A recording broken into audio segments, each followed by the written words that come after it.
అందరికీ నమస్కారం అండి. నేను మీ జగదీష్ శంకర్. నేను బొలిశెట్టి గారి మాటలతోటి ఏకీభవిస్తాను.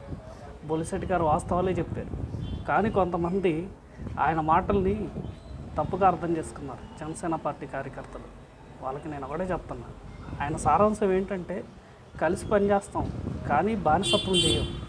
ఒక కుటుంబంలో సమస్యలు వచ్చినప్పుడు కుటుంబ పెద్దలకు చెప్పుకోవాలి కానీ బయటకు వచ్చి రచ్చ చేయకూడదు కదా. ఆయన కొన్ని పాయింట్స్ మాట్లాడారు. జనసేన పార్టీ వాళ్ళకి స్వేచ్ఛ లేదు, టీడీపీ పార్టీ వాళ్ళకి ఉందని చెప్పేసి ఆయన ఒక గవర్నమెంట్ విప్గా మాట్లాడు. ఆయన అన్న దాంట్లో అబద్ధాలు ఏం లేవు, అన్నీ నిజాలే కదా. ఆయన ముఖ్య ఉద్దేశం ఏంటంటే ఏదైనా ఒక పార్టీ సంబంధించి ఒక నియోజకవర్గంలో కలిసి పనిచేసినప్పుడు ఇష్యూస్ ఏమన్నా ఉంటే సమన్వయ కమిటీ కంప్లైంట్ చేయాలి, కానీ బయటకు వచ్చి పార్టీకి ముందు పార్టీ కార్యకర్తలకి పొరుగు పోతుందని చెప్పేసి ప్రెస్ మీట్ పెడితే ప్రతిపక్షానికి మనం అస్త్రం ఇచ్చినట్టు అయింది కదా. అలా చేస్తే రేపు పార్టీకి నష్టం. మన ఆవేశాలతోటి పార్టీకి నష్టం చేస్తున్నాం. అధ్యక్షుల వారు పార్టీ గురించి ఆలోచించలేదు, రాష్ట్ర భవిష్యత్తు గురించి ఆలోచించి పొత్తు పెట్టుకున్నారు.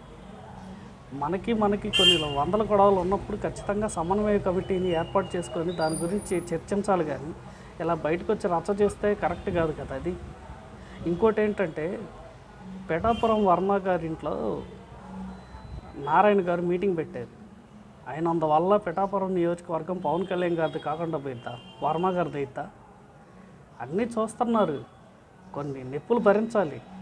పెద్ద కూటమిలో పనిచేస్తున్నప్పుడు అన్నీ మనకు అనుకూలంగా రావాలంటే రావు. కొంచెం ఓర్చుకోవాలి, చాలా నేర్చుకోవాలి. 29కి మనం బలపడాలంటే ముందు చిన్న చిన్న గొడవల్ని తప్పుకోవాలి, దాన్ని భరించాలి, భరించి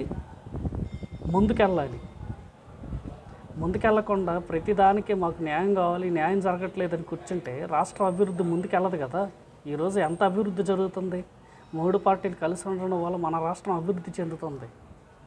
ఇలాంటి వాటిల్లో ఇలాంటి టైంలో చిన్న చిన్న అనార్థాలు రావడం అనేది కొంచెం ఓర్చుకోవాలి, సమన్వయం పాటించాలి. దయచేసి ఎవరు గొడవలు పడకండి, ఓర్చుకోండి.